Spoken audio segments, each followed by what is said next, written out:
No sé si sea mal gusto, pero me voy a parar porque prefiero mirarlos a los ojos. Así me aseguro que no están durmiendo. Bien, es una presentación en la que he enfatizado bastante el tema amazónico. Van a ver un poco de riesgo hacia Perú por razones geográficas, pero la idea es darles una visión general de dónde estamos, de cuáles son los temas, y luego de la excelente introducción que les dio el compañero Jorge, básicamente construir sobre eso para que vean un poco dónde van los problemas. En principio, este es el contenido, darles una idea de qué es la Amazonía, el tamaño, la importancia, entre comillas, para qué sirve en términos generales, y por otro lado, luego de presentarles las amenazas. Las grandes amenazas que hacen que la Amazonía puede convertirse en los próximos 10, 15 años en una zona bastante más afectada de la cual conocemos, pero además traernos otros problemas ambientales de los cuales no teníamos idea hasta hace poco. Bueno, para darles una idea rápida, la Amazonía es un territorio enorme, de prácticamente 8 millones de kilómetros cuadrados, abarca 9 países, incluyendo un pedazo de Francia, que corresponde a la Guyana francesa. La combinación amazónica entre lo que es el bioma, que es el bosque, normalmente abarca principalmente hasta el Caribe por el norte, en la zona de Guyana, Surinam, y hasta el sur, en la zona de Bolivia y eventualmente el eje del Cerrado en Brasil. Sin embargo, la cuenca como tal es mucho más grande. La cuenca abarca territorios andinos de punas, las cuales tienen conectividad natural, no solamente por el agua que fluye por los ríos, sino además por procesos de migraciones de animales, de migraciones de seres humanos, de movimientos de personas utilizando los recursos. La importancia de la Amazonía son apenas algunos puntos que quería resaltar. La población en general de la Amazonía se calcula en alrededor de 33 a 35 millones de personas. Ha habido un proceso de colonización bastante grande, principalmente en el lado brasileño, pero los países andinos también han puesto su cuota, sobre todo en el lado colombiano, boliviano y peruano. Ha habido bastante avance sobre el bioma amazónico. Un elemento importante a resaltar de la Amazonía es también la presencia de pueblos indígenas. Hay alrededor de 390 a 400 pueblos originarios de la Amazonía, alrededor de 50 a 60 todavía son comunidades o poblaciones que han decidido mantenerse aisladas, en aislamiento inicial, en contacto inicial con aislamiento, y eventualmente se mantienen fuera del círculo tradicional de la economía occidental, pero en contacto con sus hermanos de otros grupos amazónicos. En términos de biodiversidad, lo que decíamos un rato, ¿no? La Amazonía es el hogar de más o menos el 10% de todas las especies terrestres en el mundo. Hay números muy grandes de especies, de insectos, de mamíferos pequeños, y en realidad uno de los pocos lugares en los cuales cada año se descubre una nueva especie de mamífero mediano grande, principalmente monos, es en la Amazonía todavía. Por otro lado, la Amazonía, ya sea porque hemos tenido dificultades para colonizarla por los Andes, se ha mantenido en mucho mejor estado que, por ejemplo, los bosques de Indonesia, los bosques de África en la zona del Congo. Entonces, hoy en día, el 40% de todos los bosques tropicales del mundo está en la Amazonía todavía. Y eventualmente, tal vez el elemento más importante de la Amazonía es el tema de la regulación climática. La Amazonía normalmente se le acostumbra a decir que es el pulmón del mundo, que es el área en la cual se genera el oxígeno, etc. Esto en realidad es incorrecto hasta cierto punto, porque la Amazonía, así como emite oxígeno, también respira, entonces eventualmente está en un equilibrio dinámico. Pero por otro lado, la Amazonía tiene un fuerte componente de equilibrio por la cantidad de agua que circula a través de ella. Cerca del 20% del agua que circula en todos los ríos del mundo circula por la Amazonía. El Amazonas es el río más caudaloso del mundo y eventualmente algunas medidas dicen que es también el más grande. Por otro lado, este mismo bosque tiene mucha importancia por el almacenamiento del carbono. Dentro de los árboles, en los pantanos, en la vegetación se almacenan toneladas y toneladas de carbono, que si se queman por deforestación, por sequía, los se mueren, eventualmente ese carbono entra a la atmósfera. En cierto sentido es como decir que es un reservorio, está estoqueado el carbono que está almacenado ahí, y eventualmente si dejásemos que el bosque se recuperase, seguiría almacenando y capturando más carbono. Ahora, una cosa importante de la Amazonía es que es como un ser vivo, entre comillas, que se mantiene y se regula solo. Una buena porción del agua que llueve en la Amazonía se regenera en la Amazonía. a través de la evaporación. Todos probablemente han tenido oportunidad de estar muy temprano en la Amazonía en la mañana y han visto como que se levanta un vaho, una neblina del monte. Ese vaho, esa neblina, en parte es evapotranspiración. Es humedad que pierden las plantas, que la sacan del suelo y la botan a la atmósfera, y esa humedad viaja. Eventualmente se han podido marcar moléculas de agua que han viajado desde el norte de la Amazonía por en la zona de Colombia, que terminan conformando lluvia sobre Sao Paulo, por ejemplo. O en otros casos, el agua que se evapora en el sur de la Amazonía, en la zona de Trinidad, en Bolivia, viaja y llega hasta Iquitos, en Perú. Pues esas conexiones son súper importantes para el equilibrio regional en términos de la cantidad del agua y la cantidad de humedad. Pero además la Amazonía tiene un rol bien interesante. Normalmente cuando tenemos agua en las hojas, en las plantas, esa agua se evapora, pues las plantas transpiran, igual que nosotros. La diferencia con ellas es que las plantas, para que transpiren, generalmente pasan por un proceso que se llama fotosíntesis, que básicamente es convertir la energía del sol en energía dentro de los alimentos, los almidones y los diferentes azúcares que arman las plantas. Esa energía, que de otra manera calentaría más al mundo, en realidad se convierte en energía química. Entonces, por eso se dice que la Amazonía, en buena medida, conforme va eliminando agua, lo que está actuando es como un aire acondicionado, regula climáticamente el planeta. Incluso hay estimaciones que dicen que no existe la Amazonía porque la temperatura de todo el planeta sería hasta un par de grados más, y la temperatura regional podría ser de 6 a 8 grados más, por el efecto que tiene la Amazonía de regular climáticamente. Bueno, la Amazonía sola no es, son los árboles en realidad, pero este proceso de evaporación básicamente causa agua que se levanta por transpiración de las plantas, se levanta en el aire porque es aire caliente, y una vez que están las partes altas se enfría y comienza la precipitación. Entonces es un ciclo que forma cuencas, pero en el aire, cuencas de agua y de nubes que van fluctuando todo el tiempo. Ahora bien, este es el ecosistema ideal, el aire acondicionado del mundo, la fuente de la biodiversidad, las últimas culturas aisladas del planeta, pero tiene fuertes amenazas que nacen de un contexto de desarrollo que no necesariamente está alineado en una visión de bioma, una visión integral. Casi siempre nuestros países han tenido la visión de que si no es vaca, si no es granja y si no es una industria, no se está usando bien el terreno. Incluso la legislación en varios de nuestros países proscribe, por ejemplo, el hecho de que el posesionario, para mantener la posesión, tiene que convertir, tiene que eliminar la cobertura forestal. El gran problema es que esto ha coincidido con un proceso de colonización que nos ha llevado a tener varias amenazas. Las dos principales en estos momentos son la ganadería y la agricultura mecanizada. Luego vamos a ver detalles. Otra que está avanzando fuertemente es la infraestructura de hidroenergía y la minería, que está emergiendo como una amenaza más y más importante.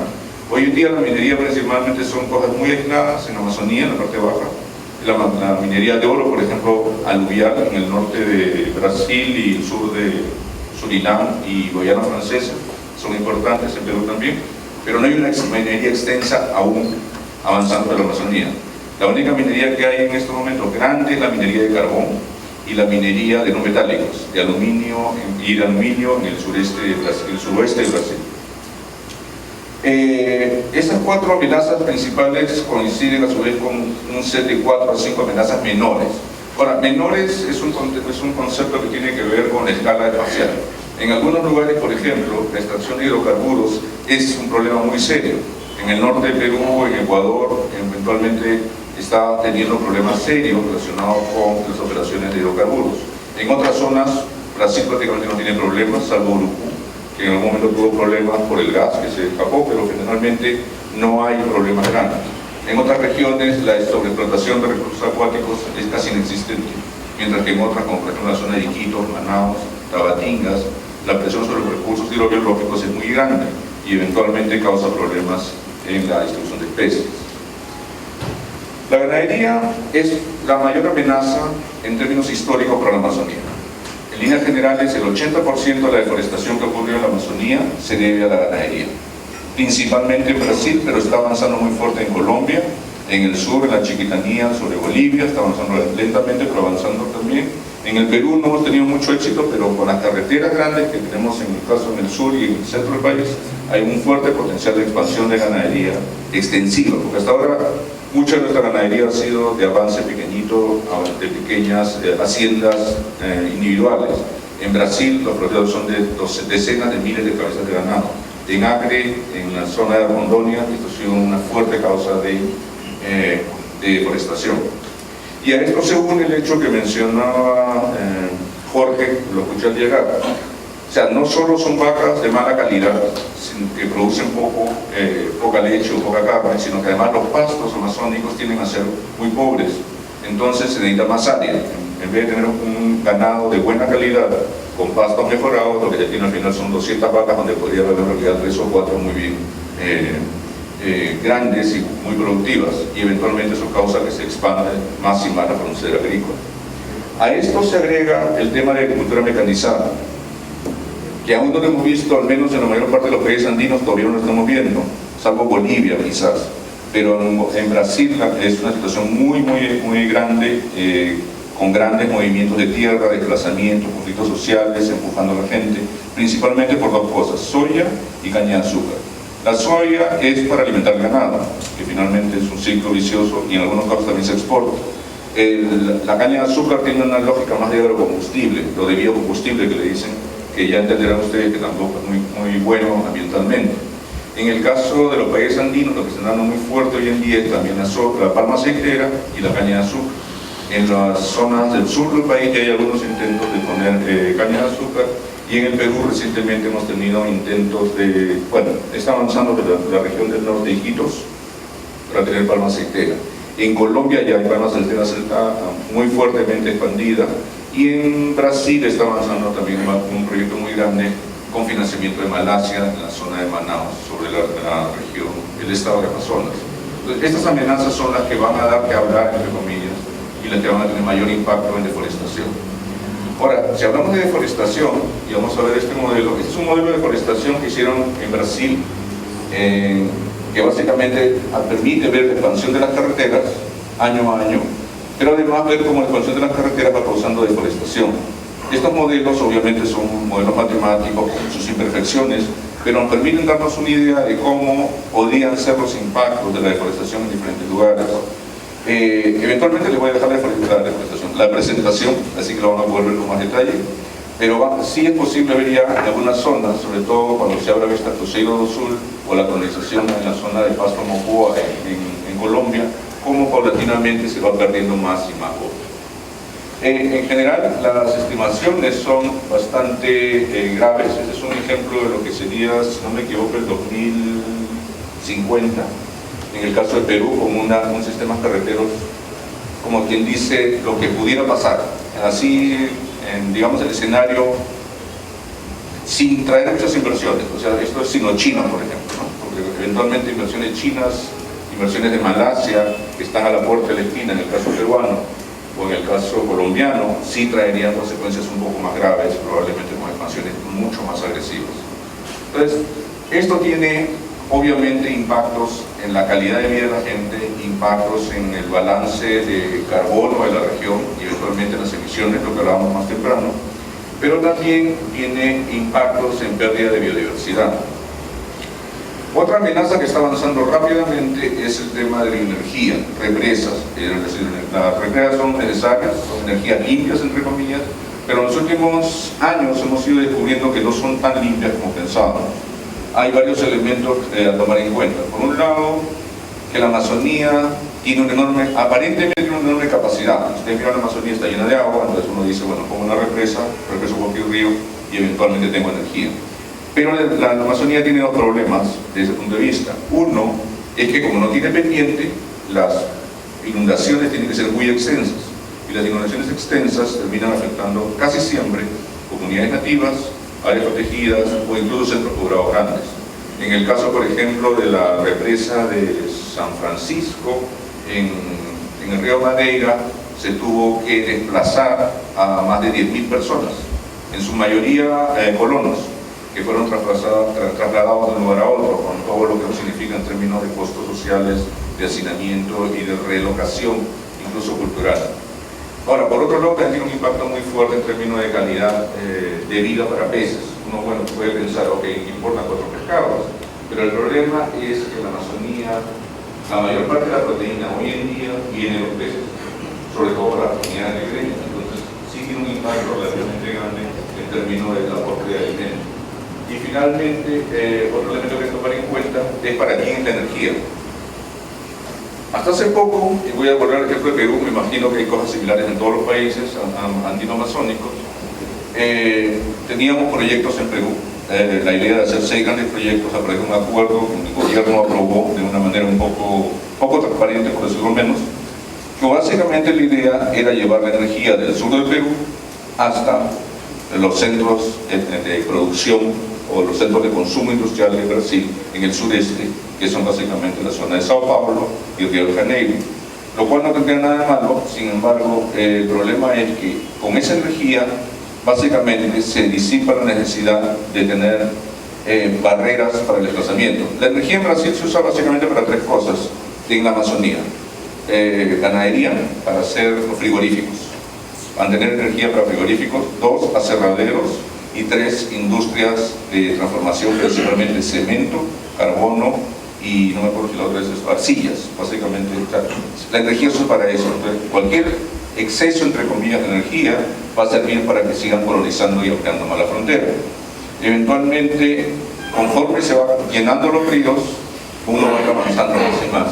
Hay una lógica de ocupación hidroenergética bien interesante que empezó en Brasil. Han empezado por el sur, todo el lado sur. Casi no hay represas en el lado norte. Eventualmente, cuando terminen con el sur, van a empezar del norte para abajo, y eventualmente van a también entrar a los otros 2 países que tienen fuerte riqueza hidroeléctrica, que son Colombia y Ecuador. Regresemos para acá. Este, por ejemplo, es un mapa que describe los ríos que están con propuestas de represas hasta el año 2025. Todos estos ríos, algunos ya tienen represas, es cierto, pero también hay propuestas para todos estos. Hoy en día hay 2 proyectos nuevos que se han reactivado en Bolivia, 2 proyectos, uno es la represa Balma y el otro no me acuerdo, pero son proyectos que no tienen utilidad económica. Los estudios económicos, incluso del mismo gobierno boliviano, dicen que no tienen utilidad económica, pero ha aparecido una compañía china que va a demostrar que sí tiene utilidad económica y que va a poner $70 millones para hacer el proyecto, a cambio de carreteras que van a permitir mayor colonización en el sur. Entonces, hay una serie de negocios que eventualmente están ligados a la hidroenergía que son bastante marcados. Y es el tipo de cosas que son importantes en términos de alimentación, recursos. Estos animales, los bagres, que nosotros podemos pescar aquí en Brasil, en Bolivia, en la frontera o en los Iquitos, en Perú, son animales que para su ciclo de vida tienen que llegar hasta la boca del Amazonas. Están hechos así, se les metió así, se les hizo así. Son animales que se reproducen en las partes altas de las cuencas, donde las aguas son más blancas, y eventualmente maduran hasta llegar a la parte baja del río y luego vuelven a subir. Si ponemos represas, y es bien gracioso porque yo he visto el caso de las escalas de peces que llaman en Brasil, están hechas para peces pequeños. Obviamente un pez de tamaño jamás va a pasar, entonces es un animal que no puede pasar. Entonces, lo que vamos a tener probablemente con estos proyectos de represas es tallas más pequeñas, si algunos peces, o la desaparición completa, sobre todo los migratorios, que vienen a ser los más deliciosos, por decirlo de alguna manera, porque tienen una estructura ósea más sólida y pueden tener una calidad de carne mucho mejor que los que viven pegados al fondo del río en otras partes. Y este es para mostrarles la variación de la precipitación anual. Estos son promedios anuales de precipitación del año 50 al 2000. Mes a mes, este mes de junio, por ejemplo, la mayor parte de la precipitación ocurre en la parte norte, pero en el otro extremo del año la precipitación va a variar y va a estar en el sur. Entonces, ¿qué nos dice también esto? Que en algún momento no vale la pena tener todas las represas al sur, porque no van a tener agua en el sur. Entonces, en algún momento van a ir al norte. Van a ir al norte a poner represas también, porque la parte de la seguridad energética de un país grande como Brasil es dispersar su riesgo, de tener más represas o diversificar su potencial de obtención de energía. Y en estos momentos su principal mira está en esta franja, en Perú y en Bolivia, donde no tienen ese patrón climático está marcado y la pendiente les permite generar mucha energía con poca inundación. Entonces hay bastante probabilidad de tener los amigos de Odebrecht, de OA, de Navarro Correa, no recuerdo por eso un vino, de Camargo, trabajando en estas regiones en los próximos 5 años aproximadamente. Ahora bien, las amenazas no ocurren solas, las amenazas ocurren como ciclos, como ondas, interactúan entre ellos, y entonces tenemos el bosque, primero se quema, se corta, se tala, luego viene el ganado está ahí, se van comiendo, se debilita el suelo, entonces ¿qué hacemos? Nos movemos y le vendemos el terreno para que viene atrás, que es agricultura, y luego volvemos a quemar bosque, ponemos vacas, entonces es un ciclo bien interesante, perverso en cierto sentido, pero que hace la economía moverse en el frente de deforestación, sobre todo en Brasil y en Bolivia, y está ocurriendo algo muy parecido en Colombia en estos momentos. En Perú hemos tenido menos agresividad o menos interés en la Amazonía en parte, y por otro lado los conflictos internos también han retraído un poco el avance. Y eso es lo que está pasando, por ejemplo, en Colombia. El acuerdo de paz que se va a firmar en algún momento, lo que va a traer como consecuencia es que básicamente se va a abrir la frontera colombiana, se va a abrir la Amazonía colombiana a un proceso de colonización muy intenso. Es lo que se prevé que va a ocurrir en los próximos años. Una forma de medir estas interacciones es a través de una herramienta que se llama un índice de riesgo ecológico. Una herramienta bien simple, no requiere mucha información, información actualizada, pero no mucha.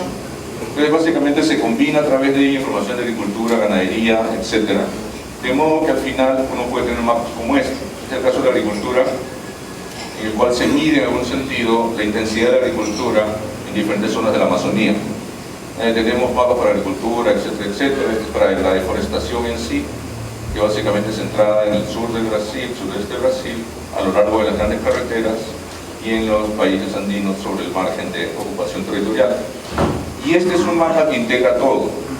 Entonces, ¿qué nos dice este mapa, entre comillas? Básicamente que nuestro avance por ahora se ha limitado a los bordes, que hay algunas carreteras de penetración, sobre todo en las zonas brasileñas, que las interconexiones llamadas IRSA, estos planes de conectividad, si bien tienen una lógica de ocupación territorial y desarrollo positiva, eventualmente pueden convertirse también en herramientas negativas que pueden traer más deforestación y más problemas.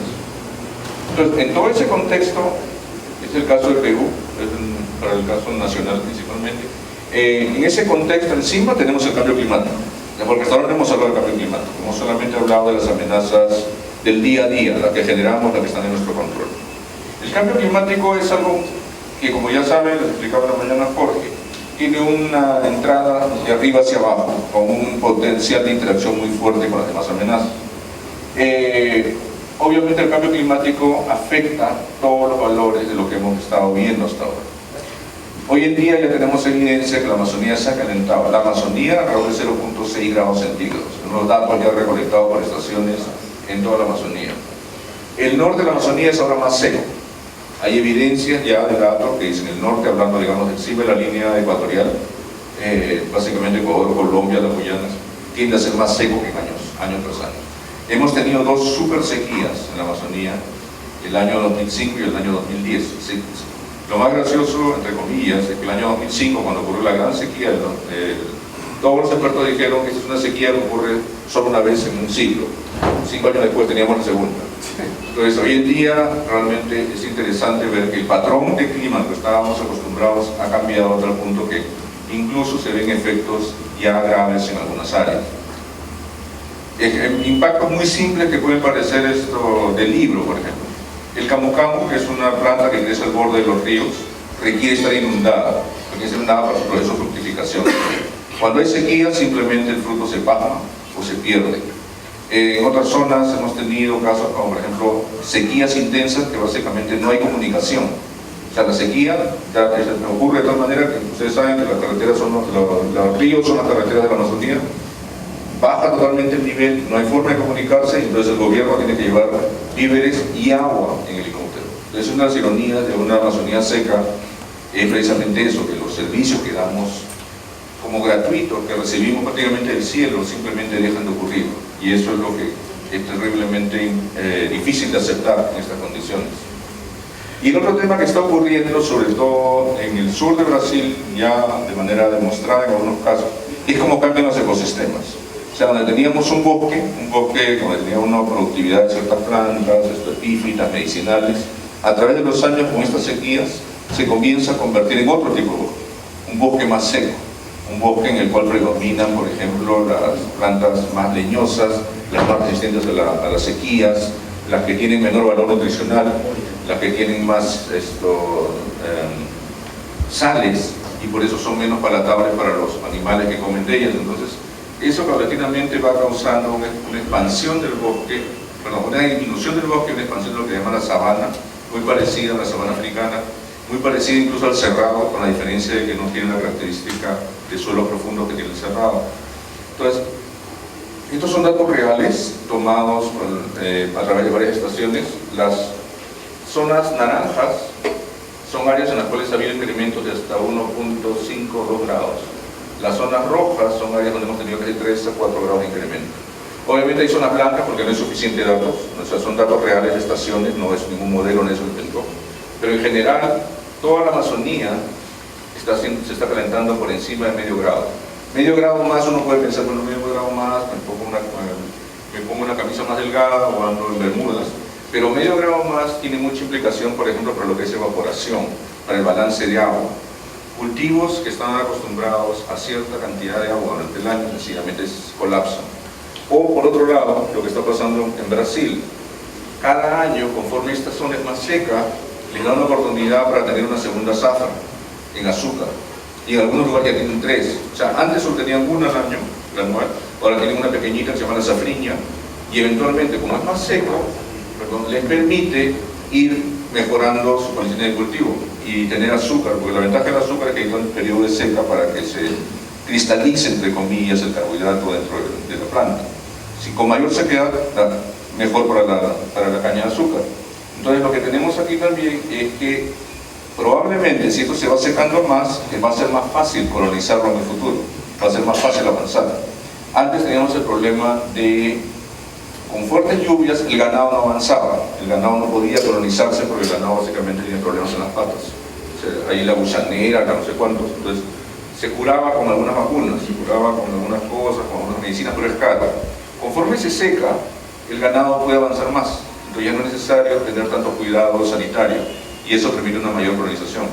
Entonces esto eventualmente es bueno para la economía, pero no necesariamente es bueno en el largo plazo cuando uno mira la economía con una visión más integral y sobre todo cuando hablamos de poblaciones o grupos humanos que están viviendo en aislamiento o están viviendo en condiciones difíciles. Entonces para el 2050 lo que se espera en general es que la temperatura va a aumentar entre 2,5 o 3 grados en unas zonas, pero eventualmente el mayor problema va a ser la extensión de la temporada seca. Normalmente la temporada seca dura 4 o 5 meses dependiendo de la región, la expectativa es que pueda llegar a 6 meses y en algunos casos un año completo sin lluvias, lo cual en la práctica significa una gran mortandad de árboles y eventualmente todo lo que viene detrás. Entonces esto convierte al bosque, les hablaba hace un rato, que es un almacenamiento de carbono. Entonces, cuando los árboles se mueren, básicamente lo que hacen es liberar ese carbono nuevamente de la atmósfera. Entonces es como si tuviéramos carros funcionando, fábricas funcionando, que están liberando CO2, anhídrido carbónico al aire. Árboles muriendo son básicamente más y más CO2 en la atmósfera. Entonces es un ciclo que tiene una retroalimentación positiva que a la larga termina siendo negativa para nosotros. Los fuegos van a ser más intensos. Tenía un slide de fuego, pero quito el tema ahora porque era demasiado. Lo que pasa es que al haber más sequedad, la tierra es más vulnerable. Los agricultores, sobre todo en la zona sur del Perú, que es la que conozco más o menos, acostumbran a quemar en algunos casos, por ejemplo, en Bolivia, en una época del año, que si no me equivoco es la que ya ahorita viene, se quema tanto que el humo de Bolivia, que se genera en esas quemas, llega a Acre y sencillamente hay que cerrar el aeropuerto en Acre. En Madre de Dios, en Puerto Maldonado, uno puede oler el olor a quemado, de las cosas que están quemándose 400 kilómetros más al sur, por la cantidad de quemas que hay. Entonces, si hay menos agua, la quema es más fácil y la quema es avanza más rápido. Y eso eventualmente también tiene problemas. En términos de vegetación, en términos de especies, y cuando hablamos de especies no hablamos de, o por eso podemos hablar de la florcita y de las diferentes cosas, digamos, más o menos futiles que podemos tomar en cuenta. pero también hablamos de plantas medicinales, de plantas que se usan para el alimento, plantas que se usan para la magia, plantas que se utilizan en diferentes procesos. La mayor parte de las zonas rojas son áreas en las cuales se predice que el impacto sería mucho más intenso. Esto es un modelo, obviamente sujeto por todas las cosas de la ciencia, pero lo que dice es que buenas zonas de la Amazonía tendrían impactos muy fuertes en términos de cambio climático. 5 minutos, Juan Carlos. Ya, justo está. Gracias. Y por otro lado también los impactos sobre poblaciones indígenas. Ahí, o sea, uno mira toda la parte, digamos, del bosque, la parte de la pesca, la parte más biológica, pero también hay impactos que tienen que ver con todas sus dificultades para alimentarse, para moverse y para resistir enfermedades. Que todos, la mayor parte de la población de los 30 millones que viven en la Amazonía tienen problemas de acceso. Un tema fuerte es el dengue, la proliferación de enfermedades, malaria, paludismo, dengue, UTAs, etc. Están avanzando y proliferando muy fuerte. Hay lugares donde no había la enfermedad que está apareciendo simplemente porque mejoran las condiciones para el desarrollo de los vectores, mayor presión. Y luego también tenemos el caso que les decía, las sequías. Estos son peces muertos, que secó el río, los peces murieron, así de simple. Fuego, peces, zonas en las cuales sencillamente el río se seca y los botes no llegan, entonces hay que caminar o esperar que llegue el helicóptero del gobierno. Entonces hay esos problemas de manera permanente relacionados con esto. Ahora, en líneas generales, ¿qué se puede hacer? O sea, todos ya sabemos, seguramente les comentó Jorge, que lo que podemos hacer es evitar, por un lado es adaptarnos, es cómo hacemos para que nuestros procesos productivos, económicos, sociales puedan resistir ese tipo de cosas. ¿Cómo hacemos, por ejemplo, en términos muy generales, si antes teníamos que depender 50% de nuestra proteína para tener peces en el río, la alternativa puede ser tener misigantes, para que nos aseguren una cierta seguridad alimentaria, entre comillas, bajo manejo, o tal vez tener cerros, o tal vez tener otro tipo de paquetes que permitan irse adaptando. Y así sucesivamente para cada proceso productivo. Para el valor social es un poco más complicado y eventualmente no hay salidas. Mitigación es otro tema que tiene que ver con dejar de emitir. Dejar de emitir, como les decíamos un rato, es reducir nuestra huella de carbono, reducir las emisiones de la conversión del bosque o de la expansión de la misma industria. Entonces, una cosa hay que ver es también cómo protegemos los espacios. Antiguamente, yo vengo del área de la conservación, yo soy biólogo de formación, nuestra idea era tener áreas protegidas, áreas protegidas, áreas protegidas. Hoy en día la cuestión es tener la máxima cantidad de áreas bajo manejo. Ya no hablamos de áreas protegidas, hablamos de parques Ramsar, hablamos de territorios indígenas, de áreas de uso múltiple, de APAS, de AMAPAS, etc., que nos permiten combinar diferentes usos, pero manteniendo el bosque. La clave del proceso es mantener el bosque, no importa cómo manténgalo. Si es necesario, manténgalo en un área protegida chiquita, en un área protegida grande, pero mantenga el bosque lo más que pueda, porque es lo único que nos garantiza cierto nivel de resiliencia, de poder trabajar con la expectativa de que mañana pasado tengamos todavía un paisaje que nos permita vivir. Por otro lado, reducir amenazas no relacionadas al clima, amenazas como la sobreextracción de los recursos, la expansión industrial, la expansión de algunos procesos, principalmente minería, que es muy negativa porque saca toda la cobertura de encima para hacer la extracción de los minerales. Y otro tema es comenzar a buscar dentro de las tecnologías tradicionales y no tradicionales algunas alternativas que sirvan para manejar el cambio climático. Un ejemplo bien simple, el manejo del caucho, la EPEA o la chiringa, como le decimos nosotros, al menos en el lado peruano. La chiringa tiene una gran ventaja sobre otros cultivos, entre comillas, porque tiene una mayor resistencia al calor. Entonces se puede utilizar áreas en las cuales la chiringa se utiliza como barrera cortafuego, barrera que se utiliza para que no se expanda el fuego. Parece mentira que a pesar de que tenga un GB no se quema tan rápidamente, sirvan como una barrera de protección. Es una medida de adaptación que se puede utilizar asociada a la producción de productos del GB para el mercado justo, para el mercado orgánico, para consumo en las ciudades, etc. Igual con el caso de peces, hay diferentes sistemas de manejo de peces. Por ejemplo, en Brasil utilizan manejo de lagunas, pero que básicamente las lagunas, que son áreas que generalmente resisten mejor las sequías, por el hecho de que son lagunas, ellos pueden utilizar los recursos de manera más sistemática y a más largo plazo. Y eventualmente reducir las emisiones. Estamos en plena discusión post-Kioto. Hoy en día ya está reunido el IPCC en alguna parte de Estocolmo. Va a salir el nuevo informe el día de mañana, a las 10 de la mañana más o menos, el nuevo informe de emisiones. Estamos en camino a París, en un lado, pero a través de Perú. La próxima semana tenemos la COP acá en Lima, la próxima semana la COP en Varsovia, creo. Entonces, hay una serie de alternativas que están ocurriendo y para eso hay que hacer presión política, presión pública, para que los gobiernos tengan una posición proclive a reducir las emisiones. O sea, como conversamos un rato, o sea, si paramos todas las emisiones ahorita, igual el sistema se va a seguir calentando por 100 años o más. Pero si no lo hacemos, lo que estamos haciendo es condenando a 3 o 4 generaciones más adelante a que sencillamente tengan que buscar otro planeta, porque este va a ser bien difícil de vivir. Entonces, es un tema que tenemos que ver con cuidado. Y una muestra de la diversidad amazónica, rápidamente para terminar en mala nota.